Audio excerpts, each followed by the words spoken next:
Are you looking for the best 2024 NFL live DFS advice around? Then get ready for the live Week 14 IDP Plus DFS podcast.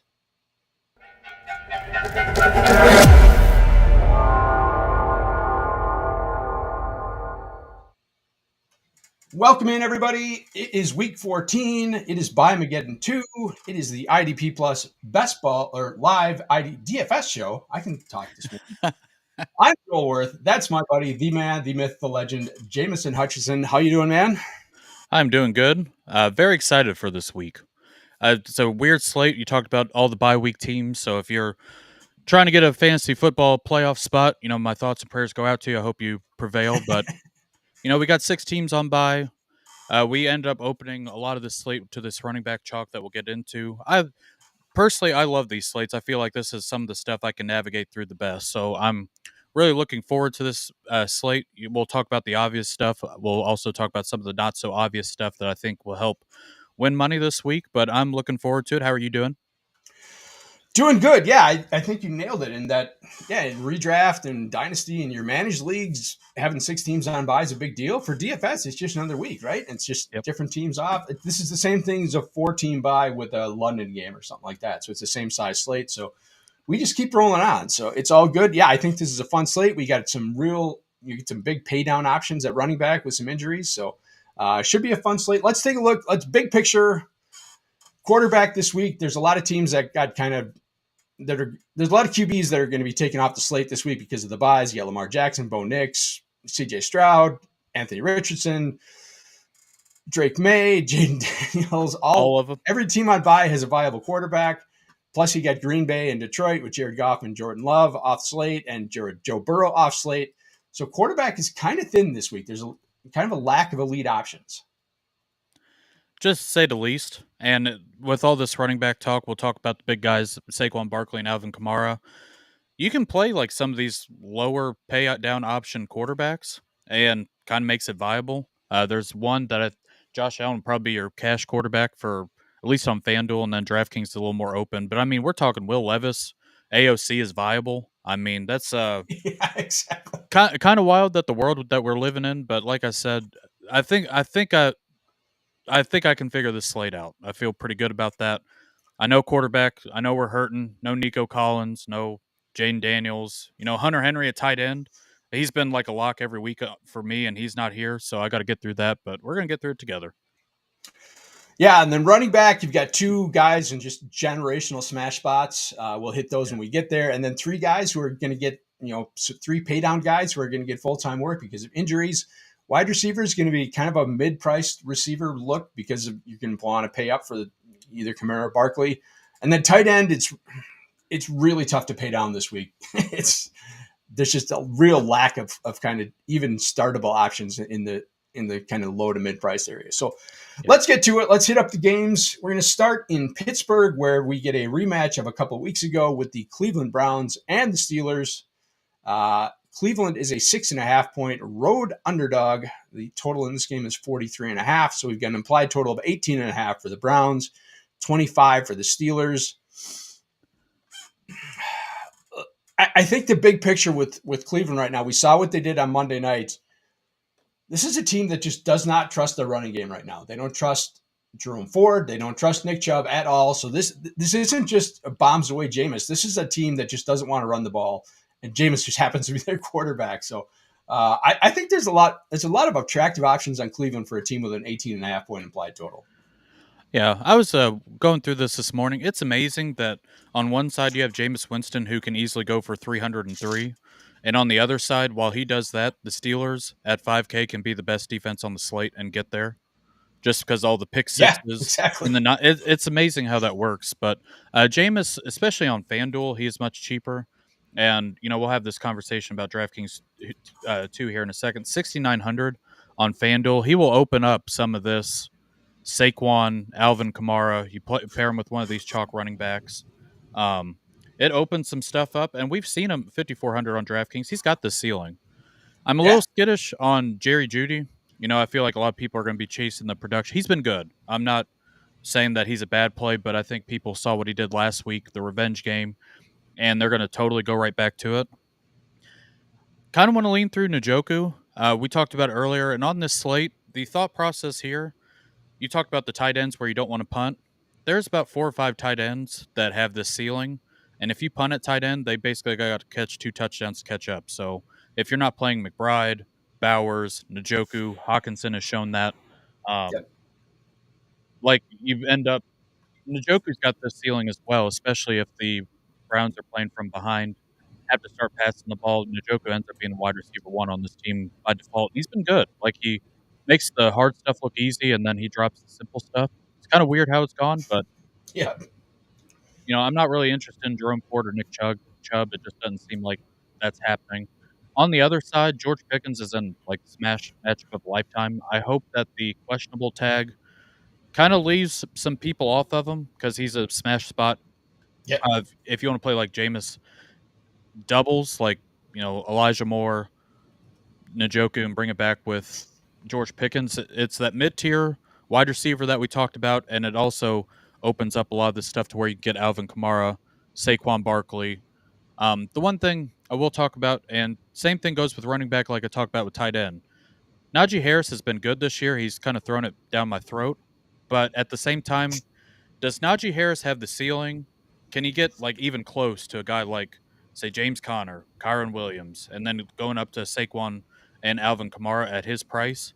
Probably not. So I'm trying to stay away from that and just kind of lean through the wide receivers. And that's really my thought process. When you have these punt running backs that can get you 15 to 20 points, I'd rather just pay down at that, eat a little bit of chalk, than pay up a little bit for Najee Harris, where he might get you, 10 to 12, and then like his ceiling's probably 18, which is fine on most weeks. But when you got Alvin Kamara, who's going to get 100% of the workload and 100% of the touchdowns and the goal line work, and Saquon, who's been on this generational tear, just really hard to eat that. So I really like George Pickens. He's my guy in this matchup.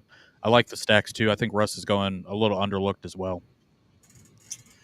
Yeah, we did get a note from Schefter last night saying Pickens is expected to play. So yeah, if people are scared off of that, I think that's awesome. I agree with you. I wrote up in my article this week the DFS top plays. I normally hate starting my defense against players that are on my team, but I love Judy and Elijah Moore this week, and I think Pittsburgh's the best defense play. And anytime you're going against Jameis Winston, you are the best defense on the slate. So I think is on DK they're like the third highest defense, but on FanDuel they're number one, or is it vice versa? One of the Yeah, two. well, both of them end up being. This is FanDuel. Steelers are 5K, and then over on DraftKings, they're the third highest at 3,500. And like, if you play like two of the chalk running backs, I mean, you can play Steelers defense. I Yeah, think everything's open this week. yeah. So they're definitely in play just because we saw Jameis throw two pick sixes and almost a third on Monday night. I mean, that is always in play when he's on the board. I love Elijah Moore at his price point. I think he's an awesome pay down wide receiver at 4,800 on DK. And then I do like Judy. His target share is just massive right now. No Cedric Tillman again, so Yep. Moore and Judy are going to dominate targets at wide receiver. And then Njoku's going to be in play, but I think all three of them could get there, honestly, Yeah. even against the Pittsburgh defense, just because they're going to have to chuck it so much. I do like Pickens. Najee's fine for cash games, but yeah, I think you're 100% right. He just doesn't have the ceiling to get there in tournaments. Yeah, and Njoku ends up being a cheaper price, a little bit cheaper than the rest of these tight ends. So, like on FanDuel, Bowers, Kittle, McBride, Johnny Smith, who's been really good, Hawkinson are all above Njoku. If you wanted to pay up for like maybe a higher end wide receiver, Njoku ends up he is like the last of this line. Anything underneath this is you're hoping for 2 touchdowns, like Juwan Johnson, Kate Otten, Evan Yeah, Ingram. he's the cut line. Yeah, everybody else up above. Maybe Kelsey I'd exclude, but that's FanDuel only. And then over on DraftKings, like I said, it just depends on where you're allocating your money because DraftKings is normally a little bit tighter.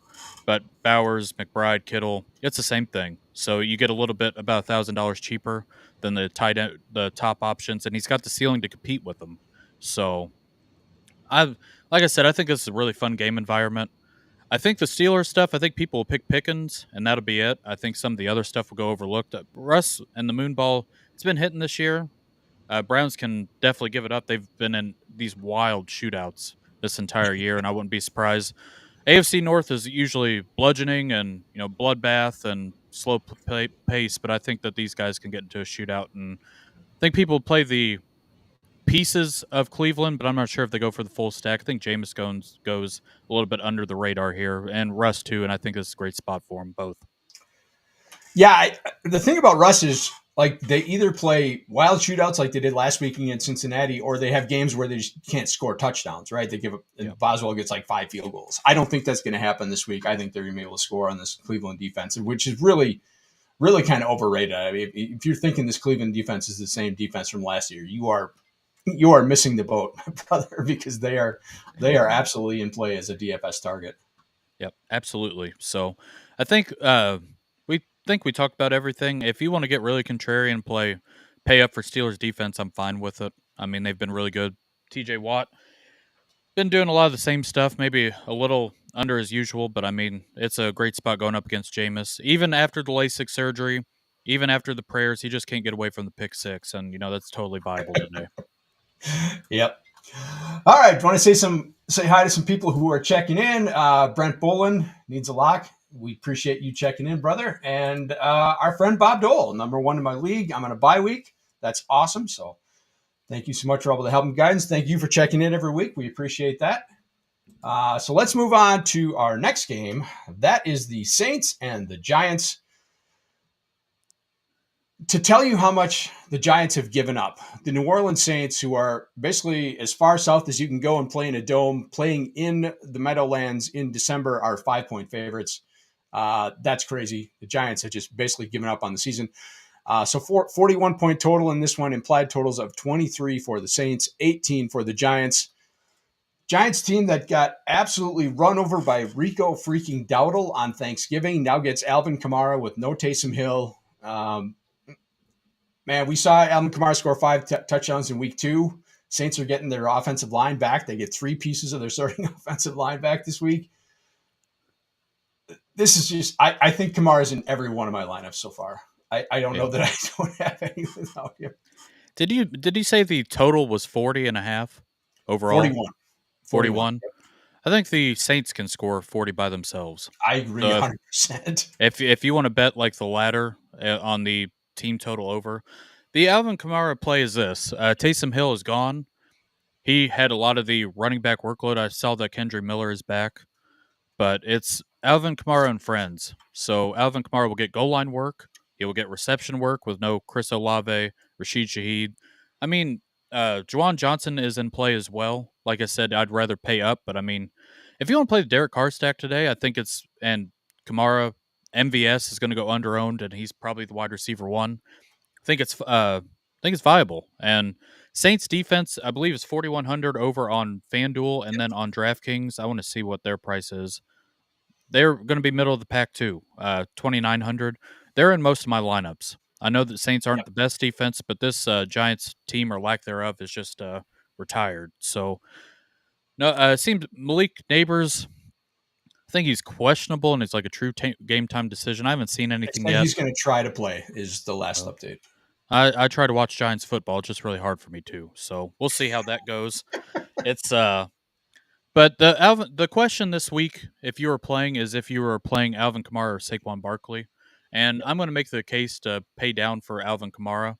I'm very worried that Saquon Barkley at his price, I know he's smashed. Like, if they get ahead, and I guess you could say the same for Kamara, but the difference is if Saquon Barkley gets ahead, we've seen them lay off the gas, like where he just doesn't get touches the second half. And he can have like a 20, 25-point game, and that's fine. But when you're paying $10K for him on FanDuel and, it's going to be the highest on DraftKings, he's got to have the ceiling game. 9,000 on DK. Yeah. I mean, 49, 36, 36, like that's awesome. I get why you're paying for that. 22 is borderline 15 But look at those salaries when he hit the op. Now his salary is $9K. That's insane. I mean, that's a huge salary. Yeah, so I'm not saying don't play Saquon Barkley. That's the thought process. I mean, the entire offense will go through Alvin Kamara today as far as receptions. You don't have to worry about the tush push. I mean, you're not seeing Derek Carr running quarterback sneak or option or triple option, any of that stuff. It's if I had to pick one, like you said, Alvin Kamara, he's going to be the chalk. It'd be a bad week to get burned by Alvin Kamara. I get tournaments getting away Yeah, from those guys, but I mean, this is the nut matchup for him. I don't think you don't see many of these, and especially he's 9K, but I mean, he probably should be a 10K running back, like 9,200 on with his FanDuel, he should be. Yeah, absolutely. yeah with his workload. So just really hard to get away from that. And if you're going to play him, you're obviously going to play the running backs that are punts. We'll get to that in a minute. But it's like you said, if I had to pick one, I'd pick Kamara over Barkley. You can play both. I've built lineups with both of them Yep. in the lineup, and I mean they score 65 to 70, just the two of them. The rest of it's pretty smooth sailing as well. So that's the thought process. I would hate to show up to the dance without Alvin Kamara. I yeah, I can't imagine having a lineup this week that doesn't have one of those two in it. And obviously, Barkley's much tougher to work around. Uh, yeah, my problem with Barkley is, and we'll talk about Philly in a little bit, but like if you're on a site like FanDuel where touchdown equity is really everything, I mean, it's much easier to see it being like a tush push game and Jalen Hurts just vulturing the touch. Like, because Barkley cares about the rushing record right now, but there's no touchdown record. He doesn't care about that. He just wants the rushing record. Yep. So, yeah, I could see it being a tush push game where they get they get three shots at the the 1 yard line and it becomes a Jalen Hurts game. So that's and Barkley's price tag is just so it's over 15% of your salary. It's like 16% of your salary, which is just crazy. Let's talk about the Saints. Kamara's got no competition for touchdowns from Taysom Hill. That's huge. I think Derek Carr's in play just because I could see some dump offs to Kamara just leaking for long touchdowns. So I think as a punt QB, he's kind of okay just because, like we said, there's so few, elite quarterback options this week. So I think he's kind of in play. And like you said, like the Saints could hit that total by themselves. I kind of like Tyrone Tracy, but I'm not kind of forcing him in my like this. This is still a bad Saints defense. So if it gets shootout, if it goes shootout, I could see Tracy getting some run, but yeah, again, that's someone I'm forcing it. I don't want to force any of the Giants in my lineup right now. Yeah, and the only other guys who need to bring up, MVS is not going to get played. He is wide Yeah. receiver 1 in New Orleans right now, 27, 15, 10. Pretty good at 5,800 on FanDuel. He'll be cheap on DraftKings too. We talked about how we're going to attack tight end this week.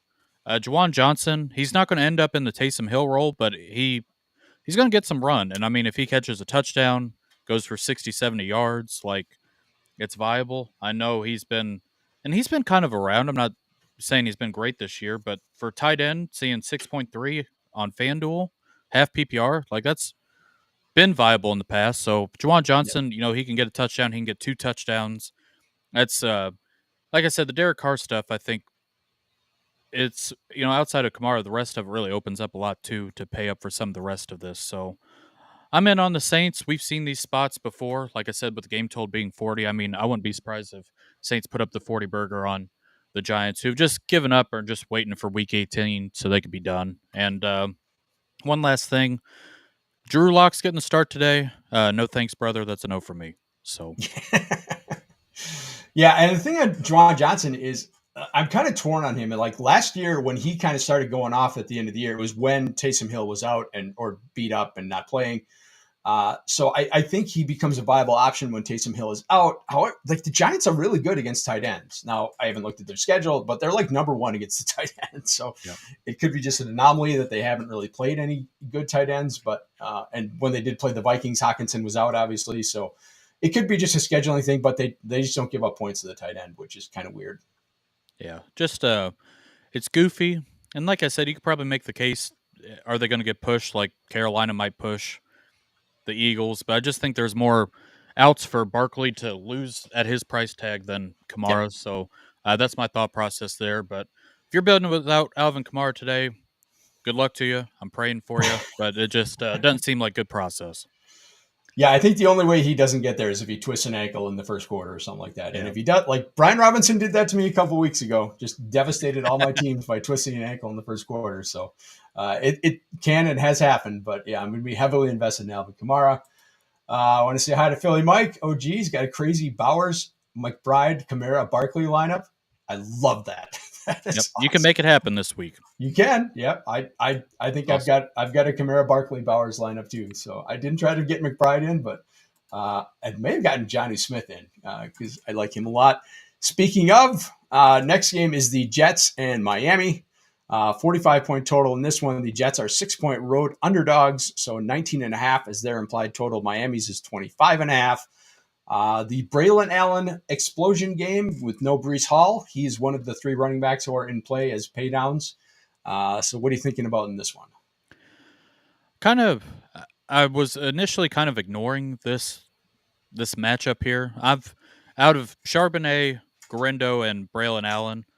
I Braylon Allen would be the last cut for me. This Jets offense or lack thereof has just been kind of embarrassing. I believe Isaiah Davis has been getting a little bit of run too, so like I worry about Braylon Allen might get to the red zone somehow, and then Isaiah Davis or they try to lock on to Devontae Adams. It just I might mix and match some of it. I'd rather play the other guys.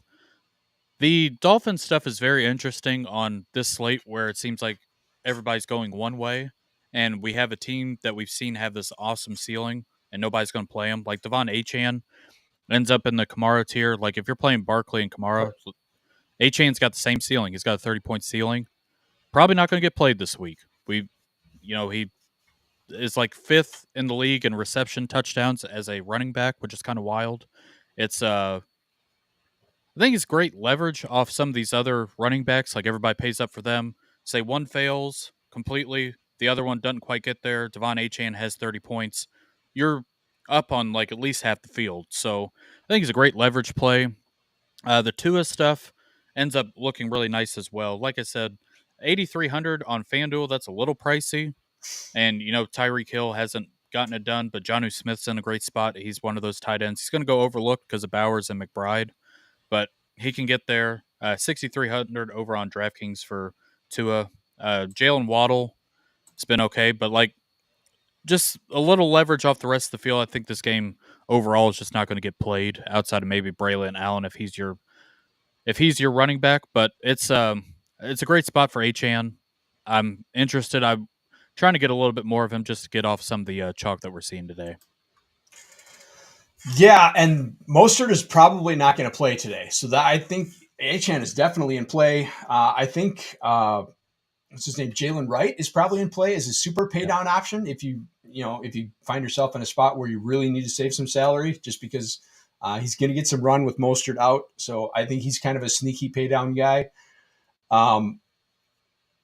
I love Jonnu Smith in this game, even though there's some other. I like Bowers a lot. I like McBride a lot, but I do love Jonnu Smith. I think this Jets team is just. I think they're the same thing with the Giants. I think they're about to give up.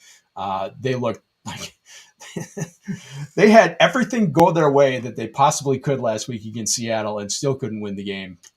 Just turnovers on kickoffs. Had a kickoff return for a touchdown and just still couldn't get there. So this is a team that's just absolutely dead.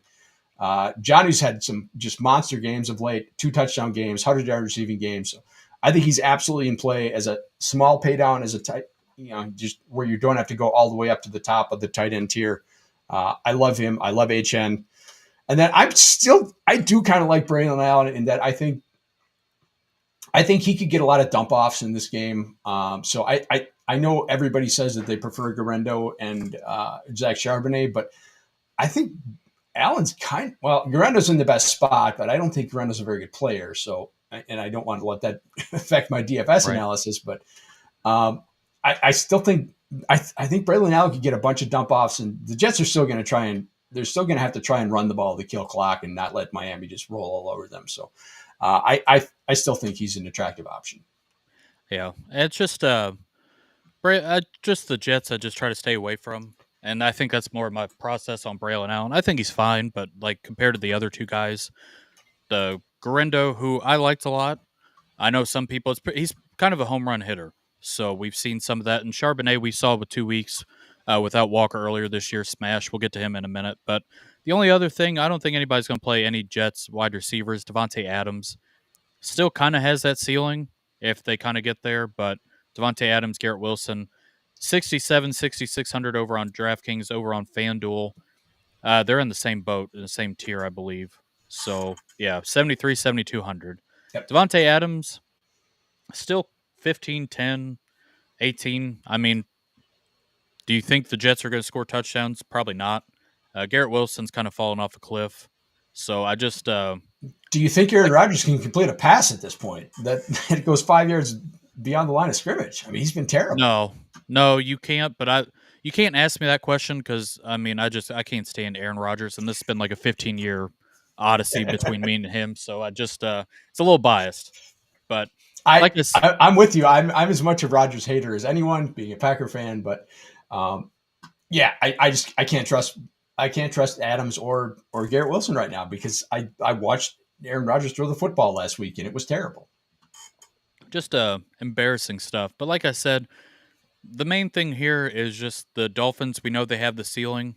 Nobody's going to play them this week.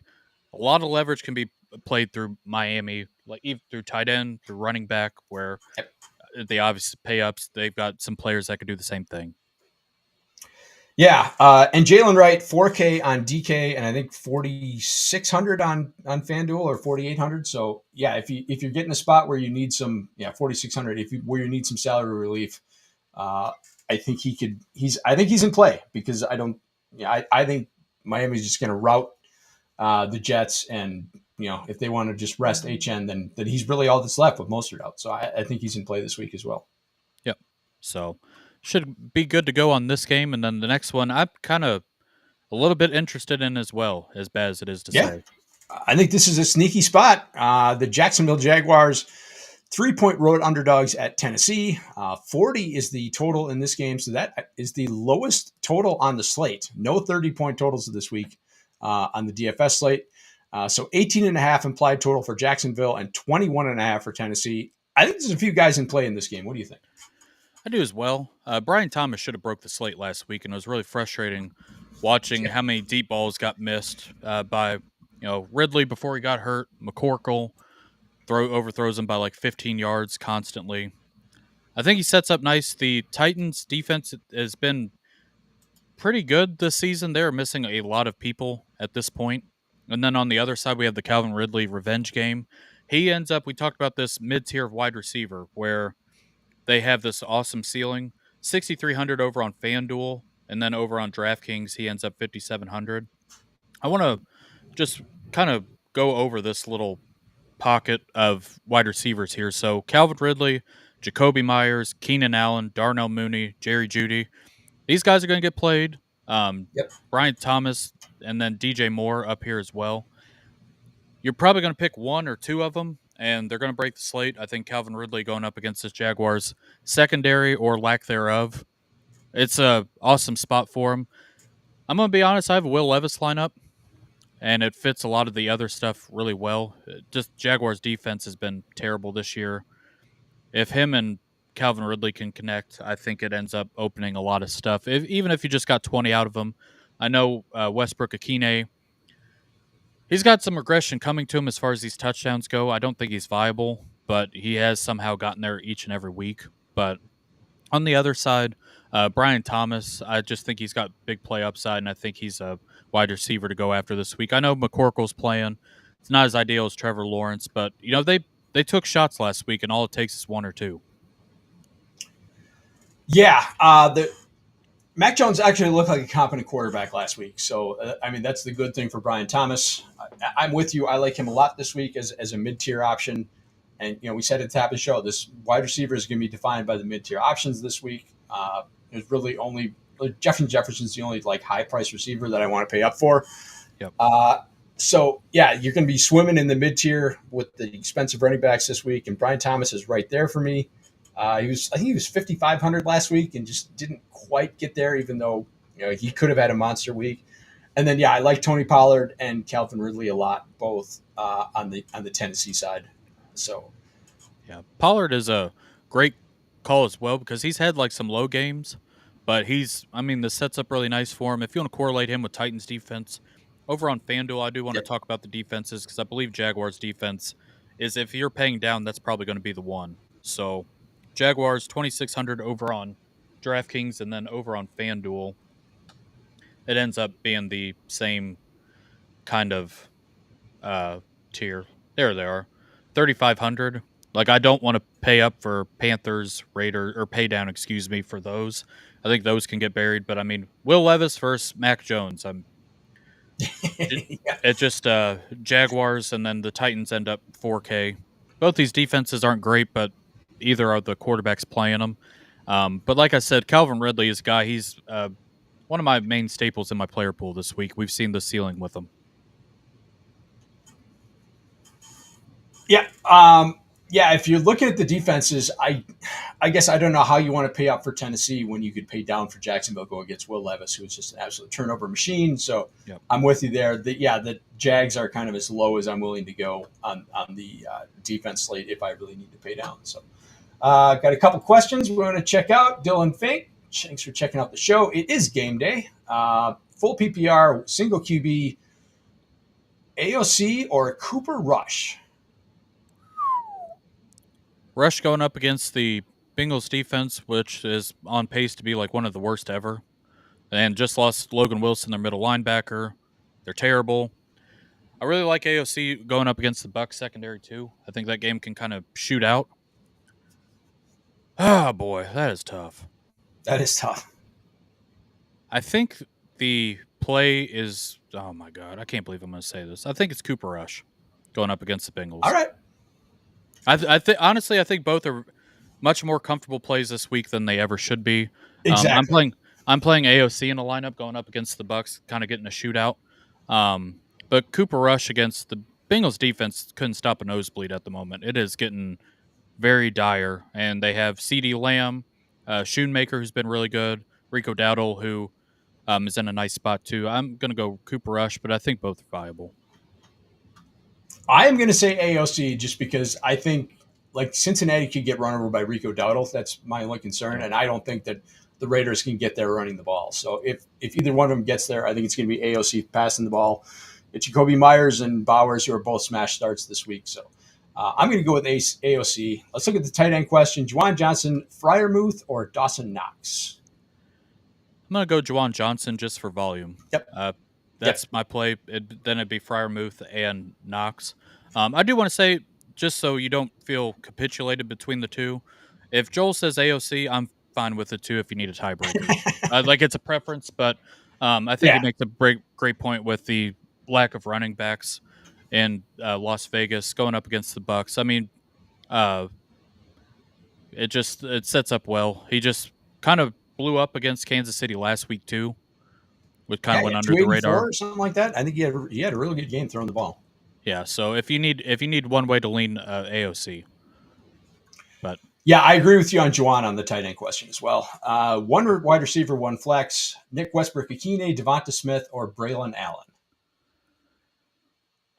I want to say Braylon Allen because of volume and safe. I don't even know if the floor's safe, but I'm worried Devontae Smith, they just won't need him, even though Dallas Goedert being out is pretty big for him. I'm worried. The Eagles have completely quit throwing the football. I mean, the pass rate in Philadelphia has plummeted because they don't have to. If they don't get pushed by the Panthers like Devontae Smith, who hasn't been great to begin with, um, normally I would say Smith, but I think Braylon Allen would be the safer floor play. And then Akine is just a touchdown variance. He's been getting a bomb a week, and that's going to go away. I just can't say that with confidence. Yeah, I think Allen is clearly the flex here. And I could go either way on Westbrook-Akine and Devonta Smith. I just lean Devonta Smith. We're going to go on a Philly rant here in just a minute because AJ Brown just destroyed me last week, and you're right. They have just stopped throwing the ball. But I think they want to get him reintegrated in the offense after he missed a few weeks, and he is going to be back this week. So I'll give him a slight lean, but yeah, I don't love that play either one. All right, kicker question: Bass or Dicker? Which one? I'm going to go Bass. I think they're in a better game environment today. Herbert got smoked by the Falcons pass rush, which is unbelievable last week. I couldn't believe my eyes when I saw that. I'm going to go Bass. I'm going to be honest. If you've seen my Twitter, I'm not a fan of kickers. It's very hard for me to give solid advice, but I'm going to say Bass. My one tiebreaker for kickers at this time of year is: are you kicking indoors? And Tyler Bass is kicking indoors, so I'm going with Tyler Bass. I, There we I, go. I don't want to deal. I don't want to deal with weather, even though it's probably not going to be that bad. But it's December. It's weather. The winds are going to start kicking up. Tyler Bass is kicking in the dome, so I'm going to go with Tyler Bass. There you go. All right. Question from Don. Can you guys help me out with my single entry for DK football, please? We'd love to. If you've got a specific question, let us know. But Yep. yeah, we're happy to. We're So we are yeah, here to help. yep. Throw your question. If you got a specific question, hit us up in the comments or just keep listening. We'll hit every game as we go. Question from Darren Pyatt. Abdullah Odunze or Jalen Wright, full PPR, needs the upside play. I think the regular play and the upside play is probably Roma Dunze. If DeAndre Swift, I think he's questionable. He might play. We've seen the last 2 weeks Bears are just starting to throw it. Roma Dunze has had opportunities. Is it shown on the box score? No. But he's had a couple opportunities to make some big plays. Jalen Wright fills in for Mostert if he's out, but he's kind of Abdullah, I'm not playing any Raiders stuff, so the upside play and the regular play would be Odunze. Yeah, I think Abdullah gets ruled out here. I'm not starting a Raiders running back against this Tampa Bay run defense, which Tampa Bay's a complete pass funnel. Like they're very good against the run, terrible against the pass, brutal against tight ends, which this just sets up as a monster Brock Bowers smash spot. So it's a Dunze or Jalen Wright, and even though Mostert's out, there's just too much variance in Jalen Wright. If you can start, a wide receiver who's starting for the Bears, even Moore and Keenan Allen are getting more targets, but I feel like there's an explosion game from Odunze coming. So Right. if you need the upside play, I'm going to the Rome Odunze. I agree with Jameson on that one. And then Tadig Mahoney, how we feel about DJ Moore? We'll hit up that game in a minute, but I am pro DJ Moore this week.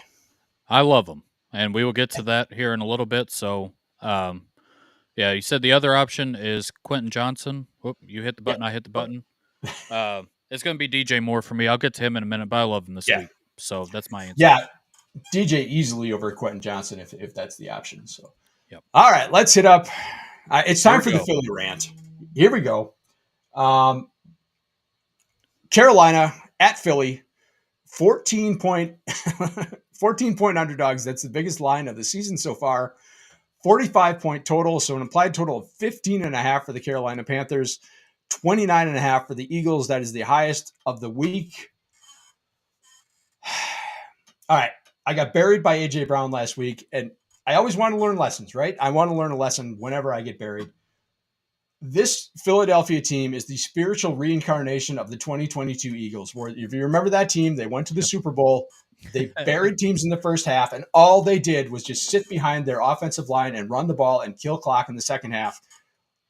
2 years, 22, it was Miles Sanders, and they were passing the ball to get those big leads because Miles Sanders is not that freaking good, but he's good enough to finish off games. Right now, they've got Saquon Barkley, and he's doing both ends, right? He's the one who's getting them the leads, and he's the one who's killing the clock and killing the game. So AJ Brown, Devonta Smith, I love you guys, but I cannot play you right now. Can't do it. That's a spot where they should have been pushed. They were at Baltimore. That's as tough a spot as they're going to face for the rest of the year. And Baltimore couldn't push them, couldn't get them. Baltimore's a complete pass funnel defense, as much as a pass funnel, probably more of a pass funnel defense than Tampa Bay is, and they could not get them out of their game plan. Who's going to get them out of their game plan until they get to the playoffs? So for me, it's Barkley or Jalen Hurts is obviously in play because you get a bunch of push touchdowns, but I cannot trust AJ Brown or Devonta Smith in DFS for the rest of the season. It's tough because this is like the spot for the Panthers where you can beat them any which way. And normally, like we have the Saquon Barkley chalk, I would just play the Jalen Hurts double. Like that'd be the contrarian play, but it's not getting there. Like in 2022, at least it got there in the first half before it died off. But it's I'm with you on that, especially Devonta Smith. Like, could they go off? Yes. Do I think that I'm gonna say this? I like the Panthers. I've been obviously wrong on Bryce Young. He has looked a lot better.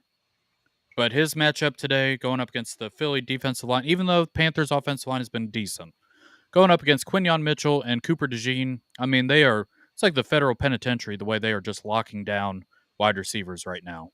So this is like the terrible matchup to where it seems like the Eagles, I don't want to say they're trying to hide Jalen Hurts, but like if they don't need him to throw, they just won't. So that's why we have the Saquon Barkley projection at 4 million, and rightfully so. So it just I agree with you. Like any other week, I would, or any other time, I would advocate for the Jalen Hurts double as contrarian play for the Saquon Barkley stuff, but it just hasn't gotten there. Maybe you could play one wide receiver, but I don't think two are viable. Um, the Goddard's out. On the Panthers side, Adam Thielen has been my go-to the last couple weeks. He's the wide receiver one, but I just worry it can even get there. Xavier Legette has been fine, but it just gets kind of goofy. We talked about Saquon earlier. I don't know if we need to go into that spiel again. It just it's your preference. If you want to play him, that's fine. I'd rather play Kamara, but you can play both. I've been able to build lineups with both of them. But like I said, the Hurt stuff, you probably play him by himself. Probably play him with one wide receiver. I don't think you play him with two. But the wide receivers aren't going to get played, and the tight end with Goddard out, I forgot his name. Not Quintana, but whatever his name is. Calcaterra. Calcaterra, there we go. Quintana's the baseball pitcher. Um, I just don't think you need to do it this week. Any other week would be fine, but I think that's all I've got on the Eagles stuff. But I agree with you. Eagles offense has been very frustrating fantasy wise. Yeah. So if you want to play Jalen Hurts at quarterback, I think that might be a little bit of contrarian play, just because I think Josh Allen's going to get some play, and those are the only two kind of elite QBs, and I don't think anybody's going to want to pay up for Hurts if they're paying up for Saquon Barkley. That would be a tough lineup to pull off. But yeah, you're in play for a bunch of tush pushes. If not, they're not throwing the ball. So if this is a Saquon Barkley 3-touchdown week, then Jalen Hurts is probably going to kill you at that price. Barkley's in play. I'm not playing Calcaterra. Don't care. The last time Goddard was out, he just didn't do anything either. So yeah, for on a team that's not going to have to throw the ball, this is a spot where they probably don't have to throw the ball at all. They could run like 50 times if they wanted to. And the Carolina side, yeah, this Philly defense is too good. They completely shut down Baltimore last week. Like as good as Carolina's been doing the last couple of weeks, they haven't been on the road. They've been playing at home. So we haven't seen this team on the road against probably the best defense in the league right now. I can't get there with any of the Carolina guys.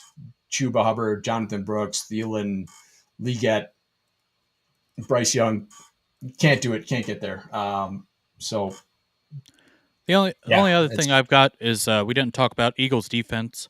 I think is viable too as a pay up option. Sure. I don't think anybody's going to play him. If you want to play him with Barkley, makes a lot of sense. It's going to cost you a lot. The rest of your lineup's probably going to look a certain way, but it's if you pay up, it's Steelers, it's Eagles. This Eagles defense has been awesome under Fangio, which is kind of weird. It didn't happen in Miami, but it's happening in Philadelphia. But that's a different story. But like I said, just the main thing, the AJ Brown stuff. Jalen Hurts, like he's been throwing 20 passes a game, so just hard for the rest of the guys to get there. Yeah, and for everyone who says like Jalen Hurts and AJ Brown is leverage off of Saquon Barkley, just not having Saquon Barkley is leverage off of Saquon Barkley, right? If he doesn't get there, it doesn't necessarily mean that Hurts or Brown is going to get there. It could be, it could be just Hurts, it could be Devonta Smith, it could be just the team doesn't get there and they just don't put up that many touchdowns. The leverage on Saquon Barkley is not having Saquon Barkley, because even at his salary, he's going to be very heavily owned this week. So I'm not going out of my way to just get other Philly guys to try and leverage Barkley. Yep. If Barkley doesn't hit his ceiling, he'd say 30 to 40% ownership like that. I mean, you're up on the field because the rest of his lineup's probably not going to hit either because he sacrificed to play Barkley. So I think that's it on the Eagles stuff. Don, I have Saints defense, O'Connell, Irving, Charbonnet, London, Myers, Smith, Seahawks, Bowers, McBride in my single entry. Looks good.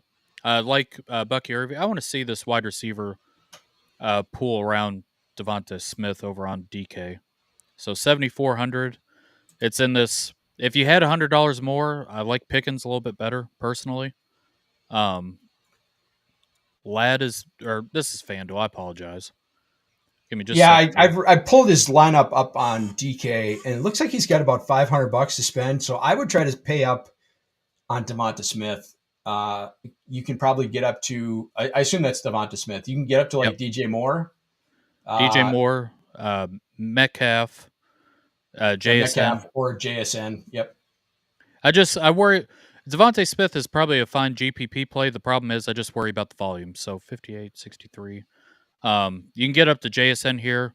DJ Moore, Metcalf, Oh, JSN. it's maybe does he have Jackson Smith and Jigba instead of Devonta Smith? Because he says Smith Seahawks, so I could be wrong on that one. Let Okay. me change that out. Okay, so then he's maxed out. So yeah, I'm okay with that. I like that lineup. Yeah, that looks good, Don. That's my bad. I got that all screwed up. Started on FanDuel, then playing the wrong wide receiver. So going the Yeah, Eagles. I like all those plays individually. So yeah, I'm totally fine with that lineup. And yeah, I do. I like the Bowers McBride doubles. I think both of those guys could have huge games this week. Yep. So got one more. Appreciate that, Don.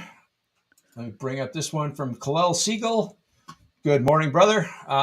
Need help in my flex. Standard Devonta Adams, Juwan Jennings, Cooper Kupp, or Neckwest Kine. Thanks for the help. Thank you for checking out the show. I'm going to go Cooper Kupp here. So he's got the floor, he's got the ceiling, and just next one would be Devontae Adams, but Cooper Kupp's the easy answer here. Yeah, I'm not saying Adams, like we said. I don't trust Aaron Rodgers right now, and I like the matchup for Kupp. Even though Buffalo is better against the pass than the run, like Buffalo's better against boundary receivers. They're kind of vulnerable to the inside guys, and that puts Kupp and Puka into play. And then Todd, I agree the Eagles are going to be very run heavy. Is Devonta sit this week? Like I can create a narrative where they want to get him involved in the offense just because he's missed a couple of weeks, but it's narrative only, right? I mean, if that's not the case, I don't think Carolina's going to push them, and I don't think they're going to have. Like I said, they could run 50 times. So I honestly I think Devonta, like in a managed league, you may not have better options, especially with 6 teams on bye this week. But like in DFS, he's not someone I'm going out of my way to start. Yep. So, I mean, last 2 games, 6.9, 3.4. He's had a couple blow-up games, but, I mean, his floor is pretty low, too. His floor is 0. Cincinnati and Jacksonville, these are the 2 worst defenses in the league. Cleveland's not much better. Yep. So, it just if you don't have anybody else, I'd still play him, but I just worry about his ceiling this week or lack thereof. Exactly. And then Dark Rain, thanks for checking out the show. Must-win game. If I win, I'm in. So pick 5, 2 wide receivers, 2 running backs, 1 flex. Garendo, Bucky, Najee, Pacheco, Braylon Allen, Chubb, T, BTJ, Judy, and D-Hop. I'll let you go first, Jameson. What do you think? All right, let me write this down real quick. So T. Higgins is 1. Bucky's 1. Bucky is 1. Give me just a second here. I'm going to eliminate DeAndre Hopkins. Yep. Need 1, 2, 3, 4, 5, 6, 7, 8, 9, 10. So I got to get rid of 5. Let's see. So we got T, Bucky. I'm going to eliminate Chubb. I'm playing all 3 receivers not named D-Hop. Let's start with that. Okay. And then Bucky, and then I'm going to go Najee over Garendo for the second running back spot. Okay. That's I think that's fair. So Bucky, Najee, T. Higgins, you said Brian Thomas Jr. and Judy. T, BTJ, and Judy, yep. I think that's fair. So yeah, that's what I would go with too. I would say Pacheco, but I'm worried that they're still kind of like leaning him or bring him up slowly. He's still getting some Kareem Hunt stuff. And then the other guys, I think that's fair. So that's what I would go with as well. Plus, the Chargers have a pretty good run defense. So I don't think this is a smash spot for Pacheco, even if he was, even if he had like the full-time rollback. And like you said, I think they're kind of easing him back. So, he's like, I would start Garendo and probably Braylon Allen ahead of Pacheco just because I'm not secure on his workload. And it's a tough matchup. Yep. So good luck to you. Can't wait to hear back next week when you win your game. So. Yeah, absolutely. That's a good lineup, man. I think you should. I think you're getting in. I think those are good options. Yep. So we'll get on to the next game here. Yeah, let's move on. This is a game that I really like. The Las Vegas Raiders going on the road to Tampa Bay. So we're going across country. for an early start. Always a tough spot for a West Coast team. 47-point total in this one. Vegas is a 6.5-point underdog. So you get a 20.25 implied total for the Raiders and 26.75 for the Tampa Bay Buccaneers. Lots of juicy stuff in this one, Jameson. What do you think? Yeah, I think this game has got a lot going on, and it's also very simple. If you are playing Raiders stuff, it's Aiden O'Connell, it's Yep. Jacoby Myers, it's Brock Bowers. I've got a stack of those three. If you want to just play one of them, like Jacoby Myers or Brock Bowers, and don't have AOC, I think that's fine. On the other side, I've been on a Buccaneers kick for like the last 3 weeks. I'm not going to flag plan it this week because I've done it for a month, but I will be playing them heavy. It's Baker Mayfield. Mike Evans is in the smash spot. I'm curious about his ownership, and then Bucky Irvin is another guy who is in a great spot. Showed in the last 2 weeks he's got the ceiling similar to Kamara and Saquon, and that's really about it. If you're playing large field stuff, Jalen McMillan and Sterling Shepard have been on the field more. McMillan's, I think it was 80% last week. He's a rookie who I thought would have done a little bit more throughout the year, but he's been on the field at least the last couple weeks with all the injuries for Tampa. Cade Otton, now that Mike Evans back, I don't think he's really playable. Don't want to jinx that, but I think this game is very simple if you're picking your pieces. Mike Evans is a staple for me this week. He'll be one of my flag plants, but I've got some others just so I don't flag plant the same stuff each week. But Baker Mayfield, great spot. We see it every week. He's got 303 potential by halftime. AOC, what he did last week, Jacoby Myers and Brock Bowers have been really good too. So I'm going to stack this game. They're going to be parts of different games as well, some of the pieces. Great game environment for these two teams. Yeah, you've got I think 3 pieces in this game who, if they were like fully healthy, would be much higher owned in the, Bucky Irving, Mike Evans, and Jacoby Myers. They all kind of missed some practice time during the week. They've all got Q tags. They're all going to play, it sounds like. So I'm not afraid of any of these guys. So if that's keeping their ownership down, I am happy with that because I want all 3 of those guys in my lineups, plural. And this isn't, we talked about it earlier, this is an absolute smash spot for Brock Bowers. Tampa Bay is absolutely terrible against tight ends. They get beat up by them all the time. You saw it last week, like Ian Thomas and Ian got some, or not Ian Thomas, Tommy Trumbull got some run against them. And Tommy Trumbull's terrible, and he was catching passes last week against them. So it's a bad tight end defense. And they're like, we heard some talk about Sincere McCormick this week. Just stop. Like, he wasn't even getting passing down snaps. That was still going to Abdullah. Madison's probably going to play this week. And it's a very good Bucs run defense. This is a pass funnel team. They're not going to be able to run the ball on Tampa. They're probably going to be behind, so they're probably not even going to be able to. So, yeah, I can't get there with any of the Raiders running backs. I don't want to play any of them this week.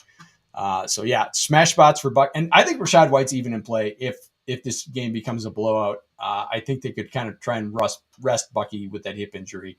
So I think Rachaad White, even at his price, is even in play. Yeah, he's had a pretty decent floor. Just close your eyes. He's kind of like Blake Bortles was. Exactly. You can't watch him play, but at the Don't watch it. Yep. At the end of the day, he'll end up with like 10 or 15. But this game environment's really good, and like I said, I think it's very simple. I don't think we have to complicate much.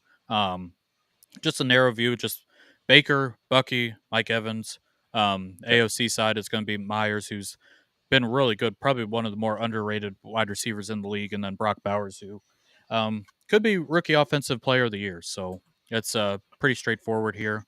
Only other thing, Bucks defense. I don't think this Bucks defense in regular senses has been as strong as it has been in past years, but the Raiders can get a little goofy. Can't run the ball. You can see where AOC throws it and has like a couple picks, maybe a pick 6. You got to pay up for it, but just a contrarian play for tournaments. Yeah, and I think we should repeat that both these quarterbacks are in play. Like, AOC's in play because they're going to have to throw the ball, and this is a great spot for Baker Mayfield. I think people are a little bit down on him, but the offense is scoring. It's been a lot of rushing touchdowns, so his numbers haven't been great.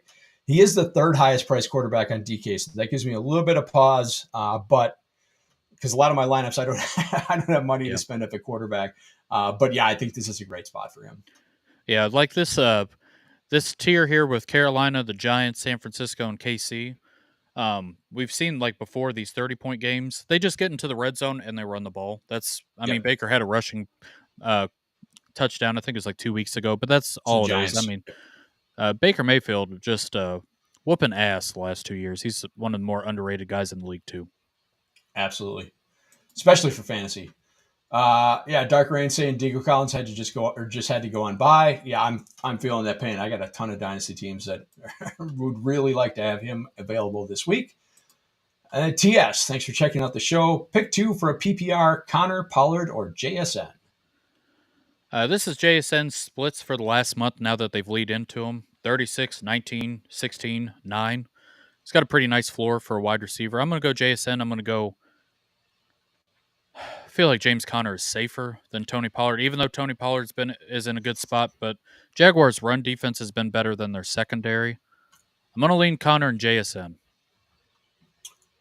I'm going to go Connor and Pollard, just because JSN is their man beater right now, and Arizona plays very little man defense. They're a very heavy zone defense, so I think this could be a tough spot for him. I think it's a tough spot for the entire Seahawks team, and I love Connor 2 weeks ago when they played in Seattle, because Seattle is very much a run funnel defense. They're very good against the pass and not great against the run. I think we're going to see more of that from Arizona today at home. So I'm going to lean with the 2 running backs in Connor and Pollard. Yep.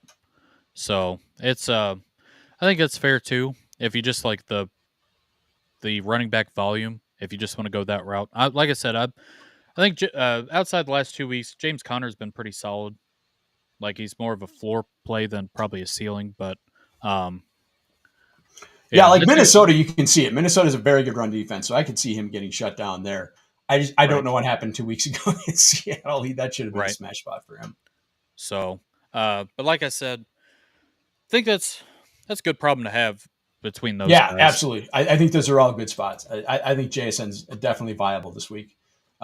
We'll be closing the show in a bit. We're running a bit long, but we'll get there. I do want to thank everyone. Appreciate Gary for checking in. I want to thank everyone for joining and participating. We love having you guys in. Love the comments. So thank you for checking in. Let's move on to our next game. That is the Atlanta Falcons at Minnesota. 46-point total in this one. Atlanta is a 6-point road underdog in game 1 of the Kirk Cousins Revenge Tour. Against Minnesota this week. And then in a couple weeks, I think week 17, they go to Washington. So Kirk Cousins getting to play against his former teams. I love the 2 quarterbacks in this game. What do you think, Jameson? I like Darnold this week. I have no idea what happened to Atlanta's pass rush last week getting to Justin Herbert. Makes no sense at all. I'm not going to galaxy brain it, but Kirk Cousins, I mean, he just looks like the timing's off. I don't know if Father Time's getting to him or trying to do his best late Matt Ryan impression, but it's a great spot for Drake London just because the Vikings defense has just shut down running backs to where they kind of be a pass funnel. They rank 32nd against the pass, but I don't think that actually reflects the defense. I think it's just how they play. I mean, and how good their run defense is. Yeah. So Drake London, he's been getting a lot of stuff in the middle of the field within 10 yards. So especially on DraftKings, like the receptions will pile up for him. He's had a really good target share as well the last couple weeks. So, 16 targets last week, 7, 12. I mean, I know the points haven't gotten there, but this is a spot for him. On the other side, Sam Darnold in a really good spot. Justin Jefferson, one of the highest paid options this week. 9,200 over on FanDuel and on DraftKings. Let's see if it loads real quick. 7,800. He has not had the blow-up game yet this year. This would be a great spot for him to do it. It'd be great leverage on some of these. It's coming. I hate saying leverage off the other guys, but I mean, if there's a spot for Justin Jefferson to go nuclear and Sam Darnold and friends, this would be it. I'm playing a Darnold lineup with Jefferson and TJ Hawkinson. I think Jordan Addison's viable too. One of the running backs we haven't talked about, nobody's going to play Aaron Jones. I mean, it's been goofy the last couple weeks, but he's got the ceiling as well. Like I said, I'm going to play it through the Darnold stuff of the Darnold doubles with Hawkinson and Justin Jefferson today. I think every bit of the Minnesota passing game is in play in this one. You brought it up. I don't believe for 1 second that what we saw from Atlanta's pass rush is real. At least last week, they had a third of their sack total for the season last week, which that just screams fluke. Love Darnold this week. I love Jefferson. Like you brought it up, this is the leverage off of Saquon Barkley and Alvin Kamara is paying for Justin Jefferson and him going off. And I think that's absolutely in play this week. I love Addison at 5,300. I like Hutchison as a paydown tight end. I think he's super cheap on DK. Not super cheap, but I think he's the cheapest of the elite tight ends on DK. So love every bit about the Minnesota passing game. And then I love Drake London this week as well. We've seen some absurd target shares with Darnell Mooney being dinged up. Mooney is still not completely healthy. So 16 targets for Drake London last week. That's crazy. And like Minnesota's real vulnerability in the pass game is the slot. They are terrible at covering the slot. And Drake London is running a lot of slot snaps right now. I think they're going to force him into the slot, and I think he can really dominate. Remember, no Stephon Gilmore this week, so Vikings are a little bit shorthanded in the secondary. So, and they're going to have to throw. As much as I love the Minnesota passing game, I think they are going to get out to a big lead. So I think Cousins is in play as a pay down. I think he's going to be very contrarian because he's in single-digit fantasy points the last 3 games. He's been very bad. I think he had 4 picks last week. So I think as a contrarian spot, I kind of like him just because they're going to have to throw to keep up in this game. So, and the Minnesota secondary is a little bit beat up. I think there's paths to them scoring a lot, and I don't think it's through Bijan Robinson. As much as I like him in general, I don't think this is a great Bijan game. He's getting a lot of work, but I don't think they're going to be able to run the ball against Minnesota. I don't think they're going to be able to run the ball in this game script. So, I love Drake London this week. Yeah, I agree as well. Last thing on this, if you are leaning into the Kirk Cousins demise, Vikings defense is pay up. It's one of the top defenses on both sides this week, but I think it's in play too if things go haywire. So 3,400 on DraftKings, and then on FanDuel, they're like 3rd or 4th highest as well, 4,700. So. Yeah, that's another game I like this week. Man, there's a lot of games. There's a lot of options this week, even with 6 teams on bye. There's a lot of games I like. A lot of good game scripts. All right, so that's it for the early games. Let's move on to the late slate, and we've got Seattle at Arizona. We hit this game a little bit, or we talked about this game a little bit. 44.5 point total for a game that was 20-6 a couple of weeks ago. Yep. Really disappointing. Seattle's a 3-point road underdog. So implied totals of 23.75 for the Cardinals and 20.75 for Seattle. I think there's some fun stuff in this game as well. I think this game could bounce back and we could see the scoring that we expected a couple weeks ago. Yeah, this is the game for those tuning in 2 weeks ago. I lost my house on. I'm recording this out of a cardboard box, and I, rubbed 2 sticks together to get the internet to join the stream today. But I'm going to go back to it. I'm going to go down. I'm going to double or nothing. This game really disappointed 2 weeks ago, and I don't really know what happened. Like watching it, just some weird stuff happened. Zach Charbonnet is obviously he's my best punt play. Obviously, I was hoping that they would wait until like a game time decision for Kenneth Walker to get some of the ownership off. That didn't happen. He gets ruled out last night. Charbonnet's best punt play on the day. It's probably going to be in a lot of lineups. 2 games without Kenneth Walker. I mean, he was a total smash. So I feel very safe with him. 24-15. So week 2 against New England, week 3 against Miami.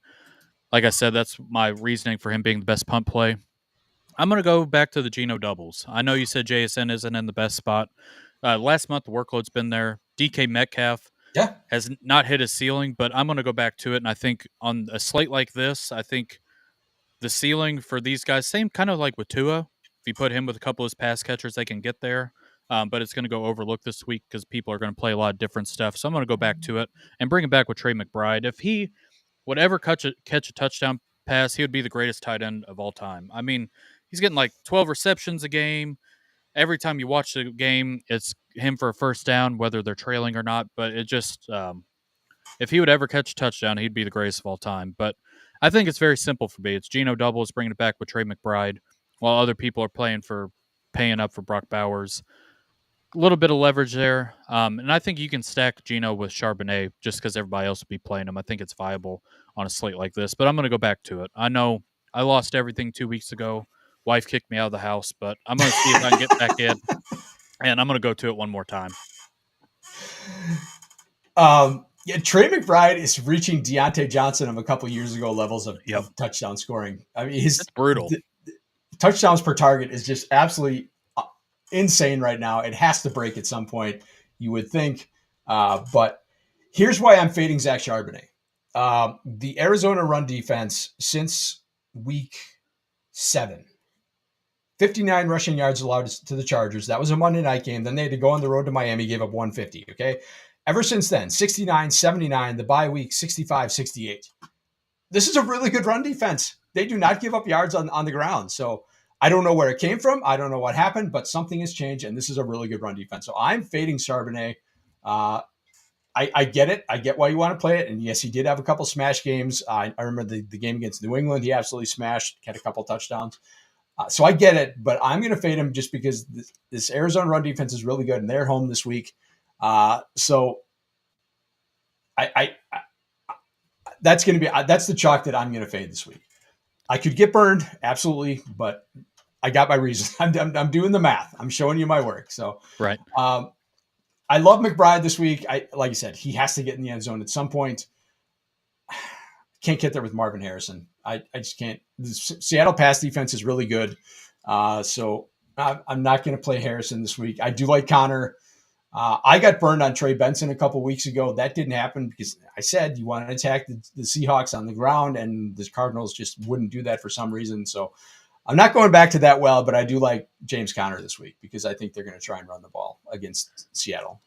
Yeah, and he ends up in this like little cluster Pollard, Bucky. Yeah, it's really tough to play him ahead of Pollard or Bucky Irving though. Yeah, So but the ownership won't be there, and he's got the ceiling. Like he catches passes. Like this is probably like the cutoff line for me to yeah, yep. got knocked my drink everywhere. So sorry if I look like a goon for a second, but uh, this is like the line for me before we get to the punt running backs. But I think James Conner's in play. I think he's great contrarian play off some of these other guys too. So when the Cardinals offense is hitting, it's through the running game. So it's been very up and down. This Cardinals team has been very hard to figure out.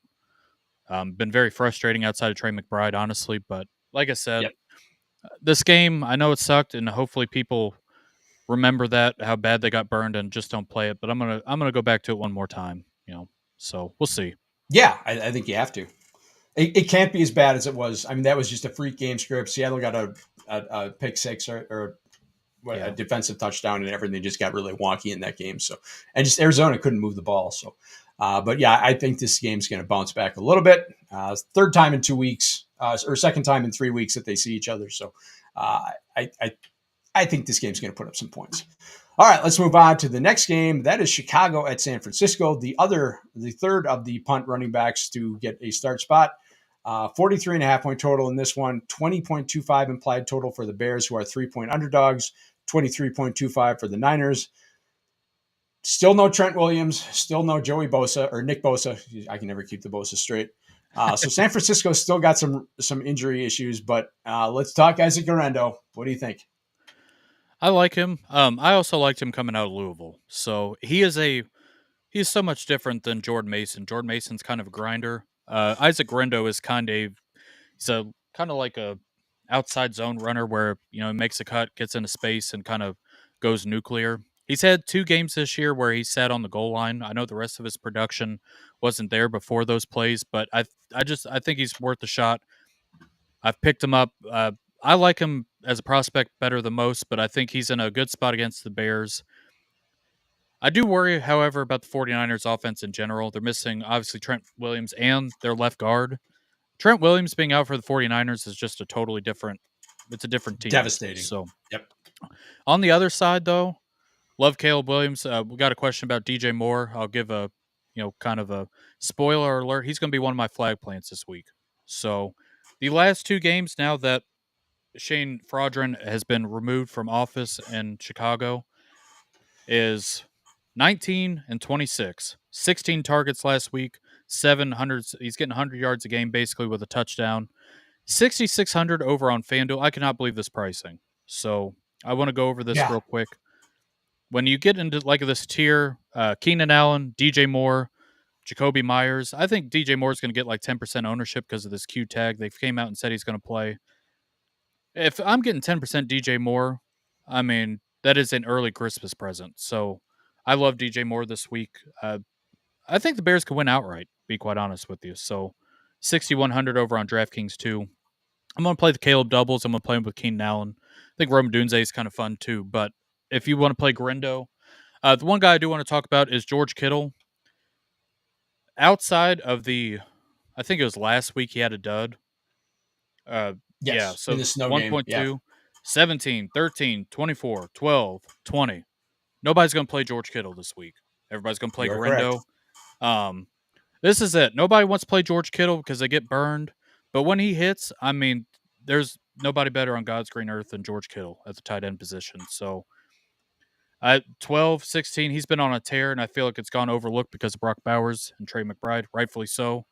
Great leverage off the rest of this tight end field. So instead of playing Bowers at McBride, you play George Kittle right in the middle price there, 7,500. He hits. I mean, awesome spot for him. I'm playing the Caleb doubles and using George Kittle as my bring back, and then playing the other punt running backs outside of Garindo, getting off that leverage there. I'm going to show my work on Garendo on why I'm fading him this week too. All right, let's hear it. I'm excited. Now, and yeah, this is a prospect profile and not a DFS play. He's going to get volume, so I get it. But this is a guy who never started a game in college, was drafted to be a kick returner. Like, he was drafted in the 5th round. He was not drafted to be a running back. He was drafted to be a kick returner. Remember back in April, we knew that they were going to have this kickoff change, but nobody knew how it was going to play out. So people were drafting these players to be kick returners. That's why Garendo was drafted. He is a much more talented, like, he's a supreme athlete. He's a much more talented player than Jordan Mason, but is he going to be able to pick up this? Kyle Shanahan's running game is very complicated. And if you F it up, like, he's going to pull you. So I don't know what their options are behind him, whether it's use check, I don't know. But I just really, I struggle with him having a volume role. Patrick Taylor, the former Packer, Yep. he could absolutely get some runs. So yeah, I'm just nervous about Garendo that he's just not a good player. He's going to get volume, and that's what we care about in DFS. Absolutely. Best ball, absolutely. So I don't want to be caught with my pants down here, but I'm a little nervous. Yeah, the only part of this, and this, you hit it on the head. Without Trent Williams, this is a very different offense. The only part of it that I'm really interested in this week is Kittle, but I can't get there because I like McBride and Bowers so much better. So it's tough to play San Francisco. Remember, the Bears this is first game with their new coach, and they all hated Matt Eberflus. So I think you're going to get the new coach bounce from the Bears. Dude, I love DeAndre Swift this week. If he is healthy, and it sounds like he's going to play, we got the note from Schefter overnight that he's going to play. If people are scared off by that Q tag, I love DeAndre Swift. The San Francisco running defense is absolutely terrible. Roschon Johnson's out with the concussion. I like the pass game parts, but I love DeAndre Swift this week. Yeah, and Travis Homer is a special teamer, and Yes. him and all these Seattle guys like him, DJ Dallas, Thomas Rawls, like I feel like I've got them all mixed up. These just random ass running backs from Seattle, and they just kind of pop up somewhere else for a game or two. So that's like I'm not playing Travis Homer at all, even if Swift was out. I think that's a great call on Swift because nobody's going to play him. Nobody likes playing Swift. Like, be blunt about it. Nobody, I think, really enjoys having DeAndre Swift on their fantasy teams.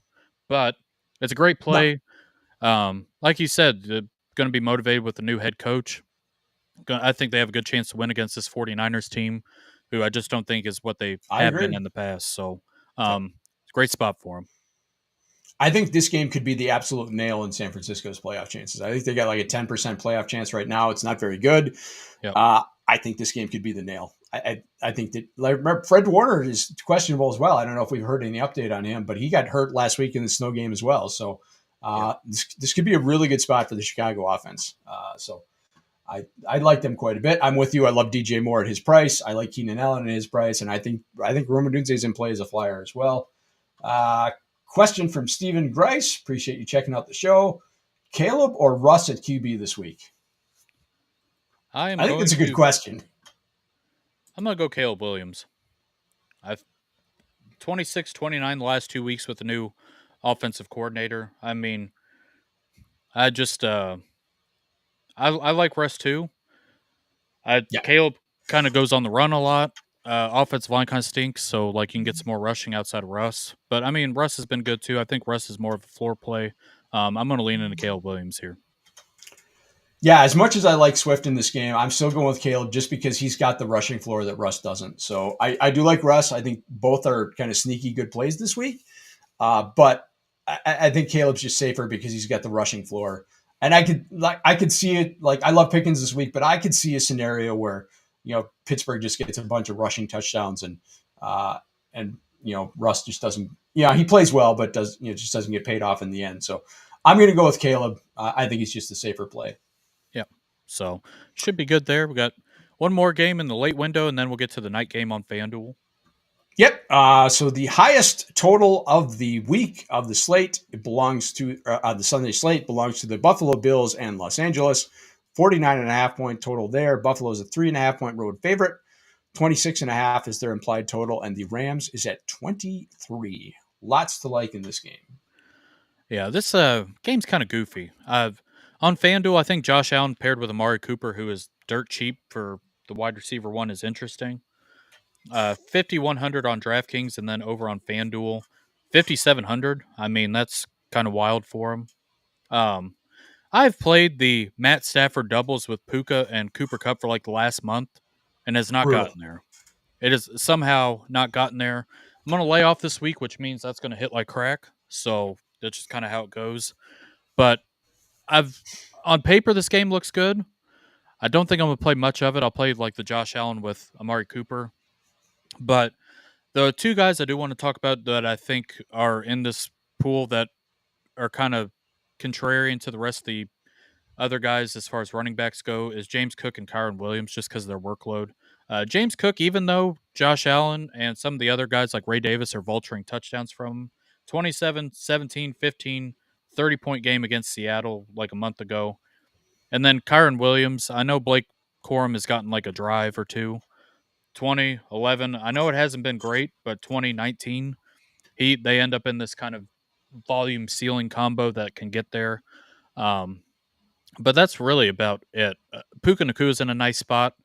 I've got him in a couple lineups. I'd prefer him over Cup. I think Cup's fine as well. But I just the Rams stacks haven't gotten there. I don't know what's wrong with Matt Stafford. Just hasn't been as good as it has been in the past. Talked about how AJ Brown killed me last week. Matt Stafford killed me last week because I had a bunch of Stafford stacks with Puka and with Cup. They get the early Kyron touchdown. They only put up 3 touchdowns against the Saints. A really bad defense indoors.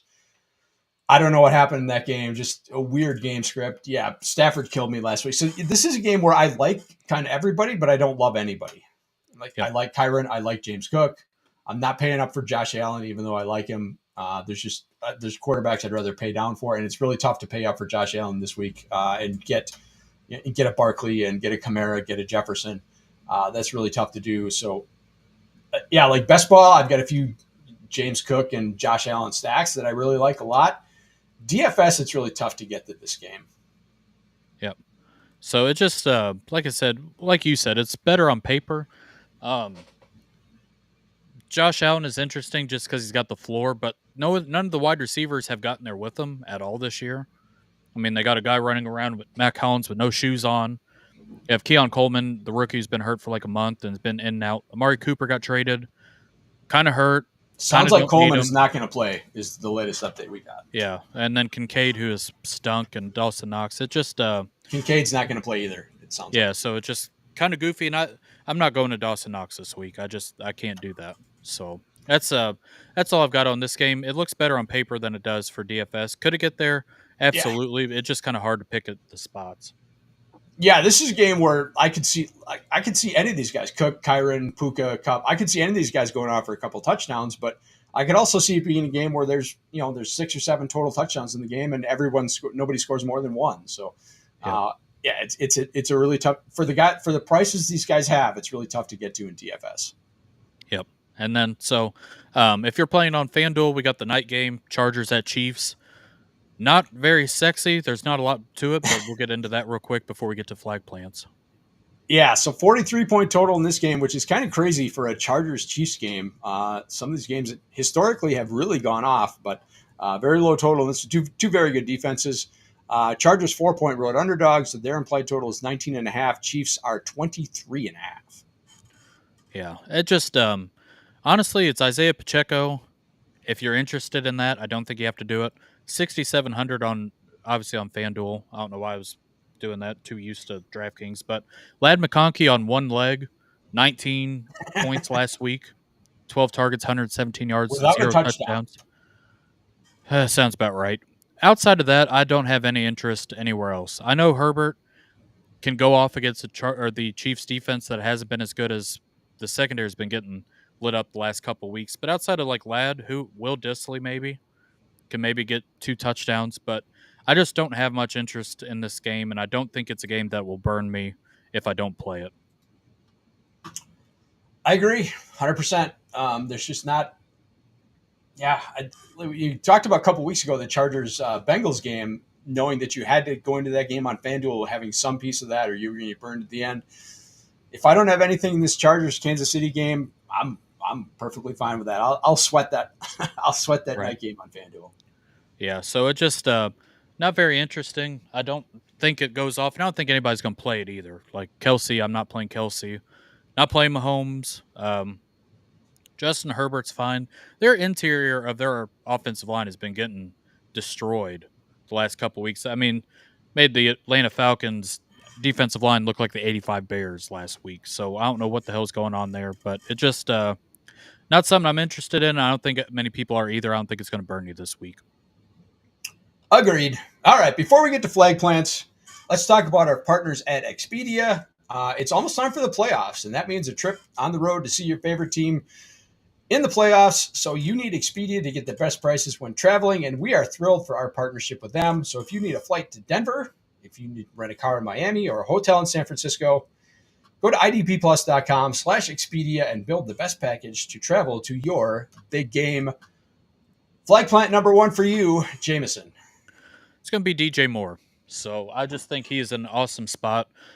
He's got the Q tag. I don't think people want to play him. Now that they've got the offense rolling, they've got like this awesome ceiling that he's had the last couple weeks, and I think people are going to be scared to play him. He's got a ceiling that some of these other wide receivers in this tier don't have. So DJ Moore is going to be the first one for me. I'm cheating on mine. I'm going to take the opportunity for generational wealth, and I'm going to take Alvin Kamara. I think that's fair. We talked about earlier. He had 5 touchdowns in week 2 against Dallas. I could literally see him doing that all over again.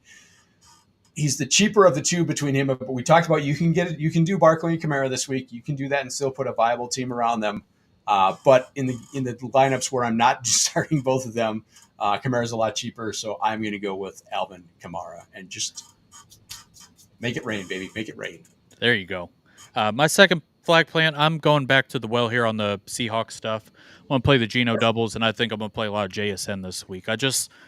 Seems like he's got a better of a ceiling than DK Metcalf over the last month. I wish I could figure out DK Metcalf. He looks awesome on paper, and then you look at the stat line, it's like 10 to 15. So I'm going to try to find a way to where I could play the good plays and then try to find a ceiling on one of these, like Geno, Tua doubles, where nobody else is going to play them. And that's how I get different. That's how I win this week. My free flag plant every week, Mike Evans, Buck stuff. I've said that every single week. So I don't want to put it there, but I think that's viable too. Yeah. My non-cheaty flag plant is going to be the guy we just talked about a couple of minutes ago in DeAndre Swift. Terrible San Francisco run defense, which is kind of shocking. Fred Warner's questionable. I think a lot of people are going to be scared off by the injuries this week and the Q tag on him. So I think he's going to have low ownership. I think he's at a nice price. And I think I think this is a game that the Bears can win. You get the new coach effect coming in. The team that hated Eberflus, their former coach. So I think they could legitimately win this game. Like we said, put the final nail in the San Francisco coffin for the playoffs. And I think DeAndre Swift is going to be a big part of that. So I'm going with DeAndre Swift as my second flag plant. Before we go, thank everybody for checking in. Jameson, tell everybody what you got going on. Over on the Twitter machine at Jameson Rules, on Blue Sky as well, Jameson Hutchison. We've got the Rider Dynasty show this Thursday talking quarterbacks. So we've got that here every Sunday doing DFS, and that's basically about it. Ready for a big day today. I feel like it's coming. Yes, I definitely need a major bounce back because I had a tough week last week, and maybe seeing someone on the show guesting on the Rider Dynasty podcast on Thursday. So check that out. You can find me at IDP Plus doing the top plate DFS article every week. And while you're there, check out idpplus.com/membership for 20% off site wide. Fantasy playoffs are here. So if you get your team through the mega bye week and into the playoffs, you're going to want all the tools we have available at IDP Plus. So get 20% off any subscription for a limited time with the promo code PROPS. Get access to all our tools, data, IDP articles, and don't miss out on the subscriber Discord. So you can go pimping all your awesome teams that hit the playoffs and win championships. You're going to want to do that in the Discord. Also find, if you're into best ball, this week we're going to have a special playoff best ball preview. The playoff best ball contests are up on Underdog. So you got the gauntlet, the mitten, the little mitten, the small gauntlet, whatever they call them. But playoff best ball is a blast. It's a lot of fun, but it's a very strategic game. You can't just take the best players and think that it's going to win. It's a very game theory game. So check out this week on the IDP Plus Bets YouTube channel. We'll have a special best ball playoff preview. That is it for us. Thank you to everyone for checking us out. We'll be back next week for week 15. Good luck in your managed leagues getting through to the playoffs this week. If this is the last week of your regular season, we will see you next week. Thank you for watching the IDP Plus YouTube network. If you enjoyed this video, give it a thumbs up and don't forget to subscribe to our channel. Be sure to tap the bell icon to get notified whenever we upload new content.